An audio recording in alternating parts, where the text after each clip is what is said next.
Hey guys, welcome to Locklab, and I'm here with my brother Paul, one of the founders of Locklab, and I wanted him to just share his story about losing his hair, how I tried to convince him. I'm sorry, I'm just gonna keep saying I told you so for the rest of your life, Paul. Yeah, that's fair. So share what happened kind of with you, because you're more bald than Mark, no offense. Yeah. And that's just because you didn't listen to me as soon. Because I didn't listen to you. Yep. I always take David's advice, so I did listen to you. I just did it the wrong way. I went to see a general practitioner. He was a doctor, he was bald himself. Okay, so first I think you have to explain.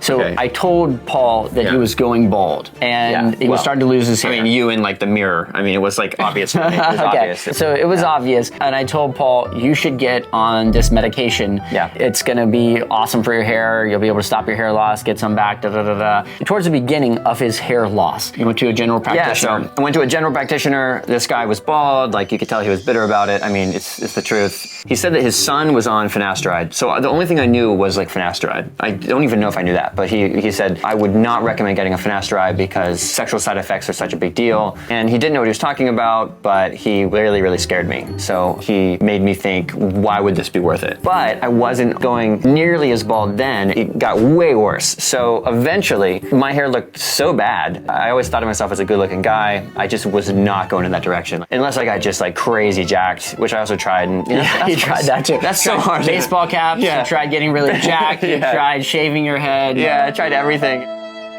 Well, okay, so Mark got on it. So David was fine sexually, Mark was fine sexually. So in the meantime, while Paul's going bald, my brother Mark notices he's going bald, and so I got Mark on Locklab, and he got a bunch of hair back and was like super happy. And then that's when Paul realized, okay, maybe that doctor I talked to didn't know what he was talking about. I'm a very conscious person, and I was really worried about this, but when I found out that, you know, David was fine, Mark was fine, and then I started doing like actual research. So when I actually started reading all of the clinical studies on finasteride, like the 2016 meta-analysis of all the other studies that only found the correlation between sexual side effects and finasteride was like a tiny decrease in ejaculate volume, and there was no other correlation between your finasteride and actually losing erections or losing libido or anything. There's like so many studies like that that show that it's basically just complete BS that you're actually gonna get this sexual. It's all in your head. It's all in your head. Not that one. Yeah. It's all in like this head. It's not physically another one. And I'm very passionate about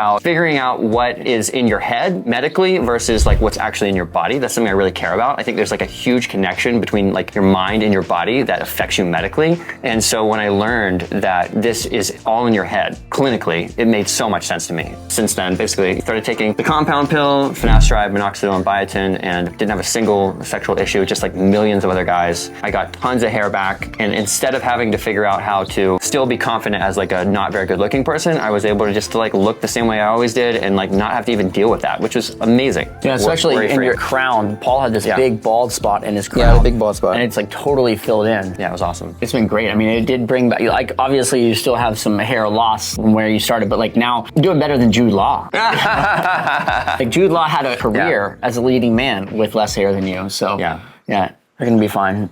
And I don't mind now, because like, I mean, receding hairline, that's fine, I'm 37, but... Plus you could get a hair transplant. I know a good hair transplant doctor. And I don't even need one. I mean, there is a level of like, be confident with what you look like. But then there's also a level of like, I'm now a bald guy. Like, I'm just not handsome anymore. And that is a reality for lots of guys. Like, they're handsome, they lose their hair, and then they're not. Not everybody has a nice head shape, not everybody looks good with like a ton of balding. I mean, I think I look fine, and I feel like I can be confident with how I look now. That's different than some of these guys who talk about, oh yeah, just like basically let yourself go and then still feel great about yourself. To me, that doesn't actually add up. So, and Paul's 18 months younger than me, for the record. Yeah. And 18 centimeters taller.